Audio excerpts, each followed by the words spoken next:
Cars.com Auto Review. Hi, I'm Joe Weisenfelder with Cars.com, and this is a 2013 Subaru BRZ. If it looks familiar to you, it's probably because there's another car on the road that looks a lot like it, and that's the Scion FRS. It was reviewed separately by my colleague Joe Bruzik. You can see that video too. Reason they look similar is they were co-developed with Toyota and Subaru. It's also sold under the Scion name. If there are differences, they're pretty hard to spot. I know some, which I'll share with you. For one, $1,300 more for this version. Starts at about $26,000 total. For the $1,300 gets you some extra stuff.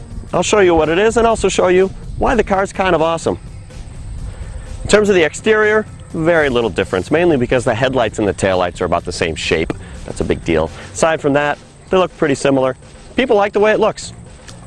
What's interesting is that Toyota went into this partnership because they needed a sporty car. Instead of building their own, they left a lot of the engineering, most of the engineering, to Subaru. You'll notice that this is a Subaru 2-liter boxer engine, horizontally opposed. The pistons go like this. That's the boxer part. See what you're learning? They actually made the oil pan a little bit shallower to get it even lower in the car. That low mass in a car gives it a really low center of gravity, and that's good for a sporty car. One thing that Toyota contributed was a fuel injection system that has 2 injectors per cylinder. The engine develops 200 horsepower, and people were complaining before the car even came out that that wasn't enough.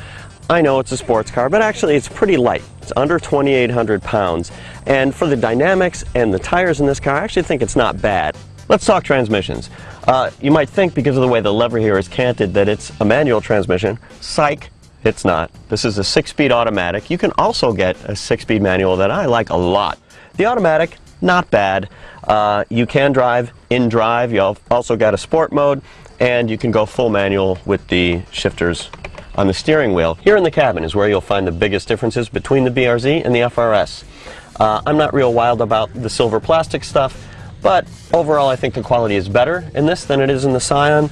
The buttons, for example, and the controls, much better, and they happen to be, in this car, an automatic climate control, which is great.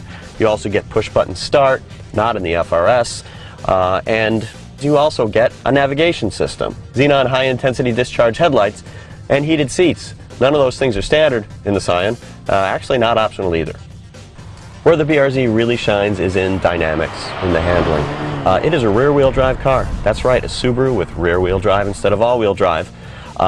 Really good balance, even with the amount of torque from this engine. You can kick the tail out. It's pretty fun.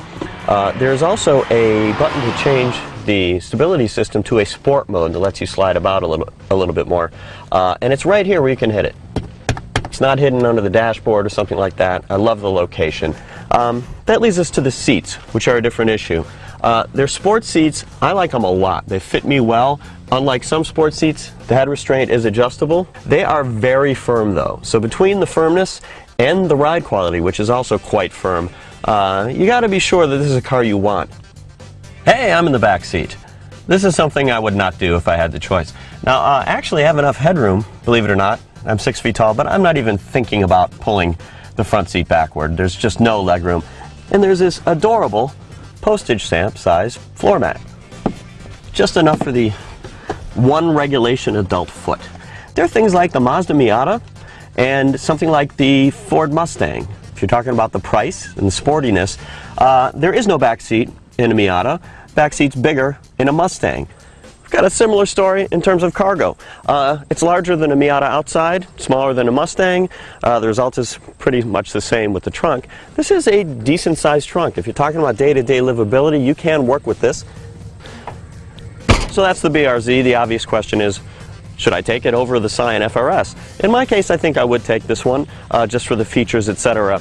But I like both of them. Great addition to the market because there aren't enough cheap sports cars. This one really is a sports car. It's tossable. It's fun to drive. If you think you need more power, wait a little bit. It'll come. Generally, all of our editors kind of love it.